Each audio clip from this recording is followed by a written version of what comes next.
యువతని క్రీడల్లో సపోర్ట్ చేయాలి.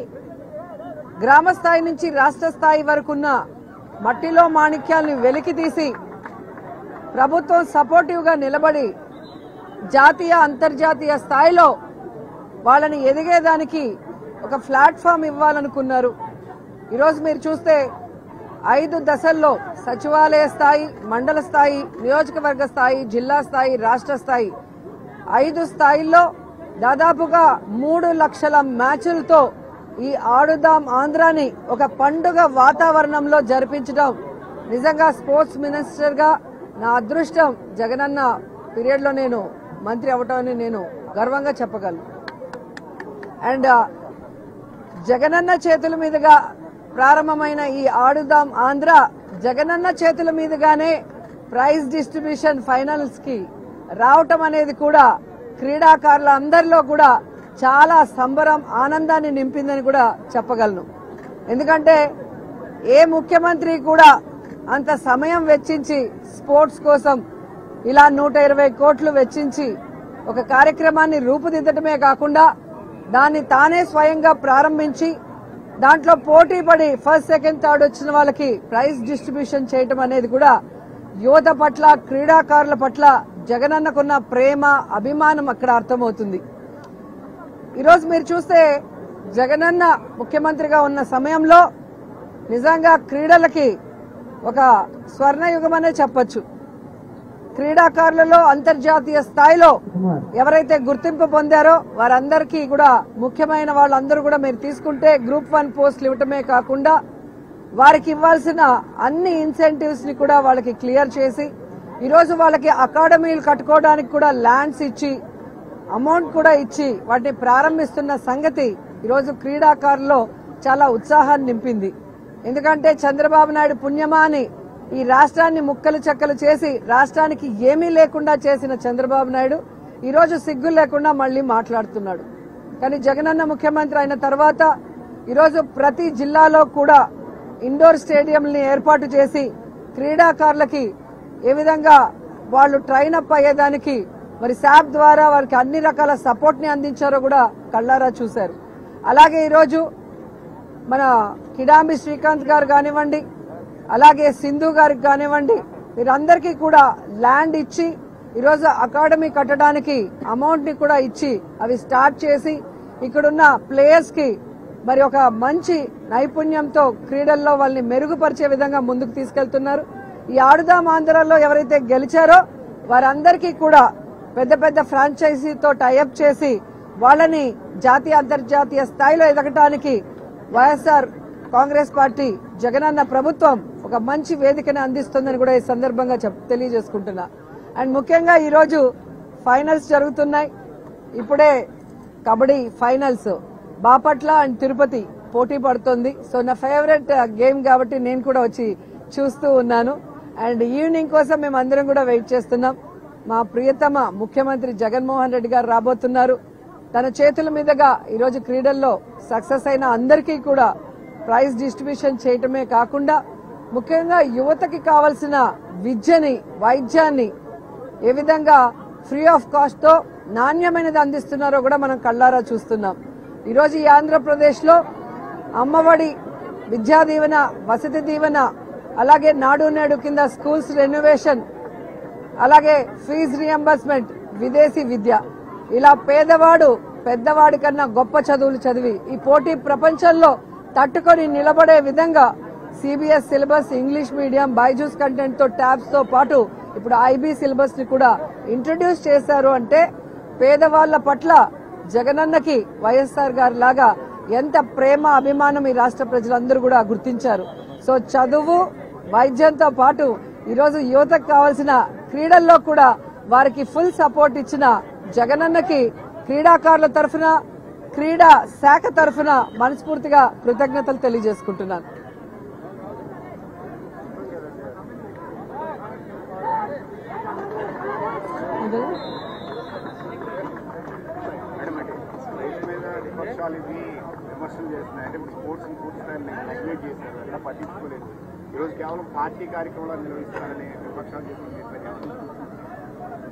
ఈరోజు ప్రతిపక్షాలు విషం చెమ్మటానికి దుమ్మెత్తిపోయడానికి తప్ప ప్రజలకి మంచి చేస్తుంటే కనీసం అప్రిషియేట్ చేయకపోయినా మనసులో అయినా హ్యాపీగా ఫీల్ అవ్వాలి. ఈరోజు సంక్షేమ పథకాలైనా లేదా ఆడుదాం ఆంధ్ర లాంటి స్పోర్ట్స్ ఈవెంట్స్ అయినా కులం మతం పార్టీ చూడకుండా అర్హతే క్రైటీరియాగా తీసుకొని చేస్తున్నామనటానికి మేము 100% కట్టుబడి ఉన్నాం. దీనికి ఎక్కడ మీరు రమ్మన్నా కూడా ఏ కాన్స్టిట్యున్సీ అయినా ఏ జిల్లా అయినా కూడా మేము రావడానికి రెడీగా ఉన్నాం. అలా పార్టీ వైజ్ గా పార్టీలో ఉన్న వాళ్ళని మాత్రమే చేశామని మీరు నిరూపించండి. ఊరికే నోరుంది కదా అని మాట్లాడేస్తే కరెక్ట్ కాదు. ఈరోజు చంద్రబాబు నాయుడు లాంటి డర్టీ పొలిటీషియన్ వల్ల మనకి స్టేడియంస్ లేకుండా రాజధాని లేకుండా ఈరోజు మనం అన్యాయం అయిపోయినాం. అలాగే ఈరోజు కాంగ్రెస్ తో కొన్ని రోజులు కుమ్మక్కై, ఇప్పుడు బీజేపీతో కుమ్మక్కై, మళ్లీ కాంగ్రెస్ తో కుమ్మక్కై, మళ్లీ మొన్న అమిత్ షా దగ్గరికి వెళ్లి కాళ్లు పట్టుకుని తన రాజకీయం కోసం తాను అధికారంలో రావటం కోసం అందితే జుట్టు అందకపోతే కాళ్లు అన్న చందంగా ముందుకు వెళ్తున్నాడే తప్ప ఈ రాష్ట్రంలో ఉన్న పేదవాళ్ల కోసం, ఈ రాష్ట్రంలో ఉన్న క్రీడాకారుల కోసం చంద్రబాబు నాయుడు ఇది చేశాడు అని ఒక్క పాయింట్ చెప్పండి. జగన్ గారు చేశారు అని చెప్పడానికి కొన్ని వందల సాక్ష్యాలు ఉన్నాయి. ఈరోజు ఈ 4.5 సంవత్సరాల్లో విద్యలో గాని, వైద్యంలో గాని, ఇళ్ల పట్టాలిచ్చి ఇళ్లు ఇవ్వటంలో గాని, క్రీడల్లో గాని, రైతులకు గాని చెప్పడానికి ఎన్నో ఉన్నాయి. ఈరోజు చంద్రబాబు నాయుడు, లోకేష్ ని ప్రజలు నమ్మటం లేదు, వారు చెప్పే అబద్దాలని ఎవరు పట్టించుకోవటం లేదనే ప్యాకేజీలు ఇచ్చి ఈరోజు పవన్ కళ్యాణ్ తీసుకొచ్చి చంద్రబాబు నాయుడు, లోకేష్ మాట్లాడిన దాన్నే ఆయనతో మాట్లాడిచ్చారు. పవన్ కళ్యాణ్ చెప్పింది కూడా విని విని బోర్ అయిపోయి అతనికి క్రెడిబిలిటీ లేకుండా పోయిందని ఇప్పుడు షర్మిలమ్మని తీసుకొచ్చి ఆవిడతో కూడా అదే స్క్రిప్ట్ మాట్లాడిస్తున్నారు. ఏ స్క్రిప్ట్ అయితే ఆంధ్రజ్యోతి ఈనాడు రాసిచ్చిందో చంద్రబాబు నాయుడుకి, అదే స్క్రిప్ట్ ఈరోజు 1వ కృష్ణుడు, 2వ కృష్ణుడు, 3వ కృష్ణుడు, 4వ కృష్ణుడు అని ఒక్కొక్కరుగా వచ్చి మాట్లాడటమే తప్ప ఈ మాట్లాడే వాళ్ళందరూ కూడా నాన్ లోకల్ పొలిటీషియన్స్. హైదరాబాద్ లో కూర్చొని వాళ్ళకి పని పాట లేనప్పుడు టైం పాస్ కి ఆంధ్రప్రదేశ్ కి వచ్చి మాట్లాడే మాటలు ఇవని ఈ రాష్ట్రంలో ఉన్న ప్రజలందరూ కూడా గమనించారు కాబట్టే వారి మాటల్ని ఎవరు కూడా పట్టించుకునే పరిస్థితి లేదు. ఖచ్చితంగా ఆవిడ మాట్లాడే ప్రతి మాట కూడా చంద్రబాబు నాయుడు మాట్లాడుతున్న మాటలే దానికి నిదర్శనం. అండ్ ఈరోజు మీరు చూస్తే షర్మిల గారికి తెలంగాణ బిడ్డని, తెలంగాణ ప్రజల కోసం జీవితాంతం సర్వీస్ చేస్తానని వైఎస్ఆర్ తెలంగాణ పార్టీ పెట్టినావిడ ఈరోజు ఆ పార్టీని గాలికి వదిలేసి ఆంధ్రప్రదేశ్ కు వచ్చి ఇక్కడ జగనన్నను తిట్టాల్సిన అవసరం ఏమొచ్చిందో ఒకసారి మీ అందరూ కూడా ఆలోచించాలి. రెండోది, రాజశేఖర్ రెడ్డి గారు బ్రతికున్నంత కాలం వైఎస్ఆర్ గారిని అవినీతి పరుడని, దోపిడీదారిని మాట్లాడిన చంద్రబాబు నాయుడు ఇంటికి వెళ్లి బొకే ఇచ్చి కొడుకు ఎంగేజ్మెంట్ కి పిలవాల్సిన అవసరం ఏముందని అడుగుతున్నాను. అలాగే వైఎస్ఆర్ పంచలూడ తీసుకొడతానన్న పవన్ కళ్యాణ్ ఇంటికి వెళ్లి మిలాఖత్ చేసుకుని ఆయన ఎందుకు పిలవాల్సి వచ్చిందో చెప్పాల్సిన అవసరం ఉంది. అలాగే ఏ రేవంత్ రెడ్డి గారిని అయితే ఇదే షర్మిలమ్మ మాట్లాడింది, కాంగ్రెస్ లో ఏముంది, ఒక దొంగ ఉన్నాడు, రేవంత్ అనే దొంగ అనింది. మరి దొంగ అన్న వ్యక్తిని ముఖ్యమంత్రి అవడానికి అర్హత లేదు, రేవంత్ ముఖ్యమంత్రిని కానీకుండా నేను చూస్తానని శపథం చేసిన ఆవిడ ఈ రోజు ఎందుకు వెంటనే రేవంత్ ఇంటికి వెళ్లాల్సిన అవసరం ఏమొచ్చిందో అడగండి. తెలుగుదేశం పార్టీ కోవట్టన్న రేవంత్ తో ఇన్ని మిలాఖతులు చేసి ఈ రోజు జగన్ గారి మీద విషం చిమ్ముతుంటే షర్మిలమ్మని ఏమనాలో ఒకసారి మీ అందరూ కూడా ఆలోచించాలి.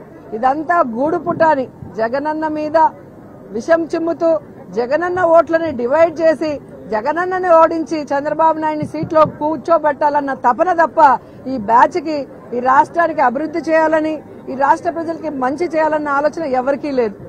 ఈరోజు షర్మిల గారి పరిస్థితి ఎలా అయిందంటే వినేవాడు వెర్రోడైతే చెప్పేవాళ్లు షర్మిలమ్మ అన్నట్టుగా ఉంది. ఆఖరికి నగిరికి కూడా వచ్చి మాట్లాడెళ్ళింది.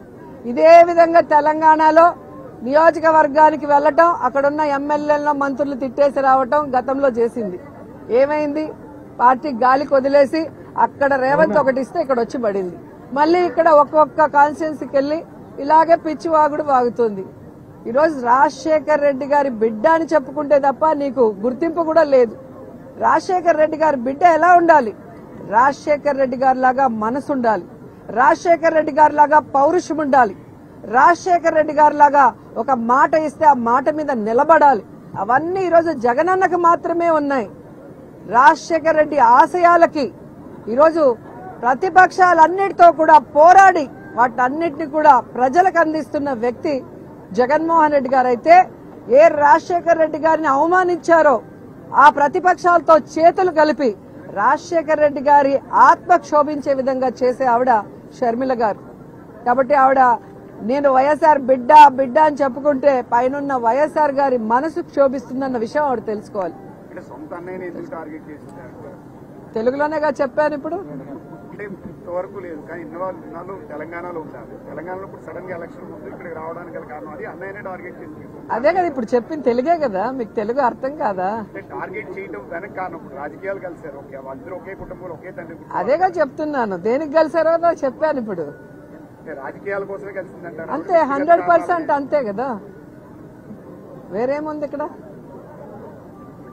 వైఎస్ఆర్ గారి పేరుతో ఒక పార్టీ పెట్టి ఆ పార్టీ కోసం ఎన్ని కష్టాలు వచ్చినా, ఎన్ని అవమానాలైనా, ఎన్ని తప్పుడు కేసులు పెట్టి జైల్లో పెట్టినా ఏ రోజు ఎవరికి తల వంచలేదు, ఎవరికి చేతులు కలిపి ప్యాకేజీలు తీసుకోలేదు జగన్మోహన్ రెడ్డి గారు. కానీ వైఎస్ఆర్ తెలంగాణ పార్టీ అని పెట్టి దాన్ని గాలికి వదిలేసి ఏ వైఎస్ఆర్ గారిని చనిపోయిన తర్వాత ఎఫ్ఐఆర్ లో పెట్టారో, ఏ వైఎస్ఆర్ గారు అభిమానించే ఈ రాష్ట్రాన్ని ముక్కలు చెక్కలు చేసి అన్యాయం చేశారో, ఏ వైఎస్ఆర్ కుటుంబాన్ని చీల్చి ఈ రోజు వేడుక చూస్తున్నారో ఆ కాంగ్రెస్ లోకి వెళ్లి ఈ రోజు ఆవిడ మాట్లాడుతుంటే జగన్ గారి గురించి ఇంకా ఇంతకన్నా సాక్ష్యం ఏముంది? ఆవిడ కేవలం రాజకీయం చేయడానికే ఆంధ్రప్రదేశ్కి వచ్చింది తప్ప నిజంగా ఆంధ్రప్రదేశ్ మీద ప్రేమ ఉంటే గతంలోనే ఇక్కడ పార్టీ పెట్టుకుని ఇక్కడే తిరుగుండొచ్చు కదా.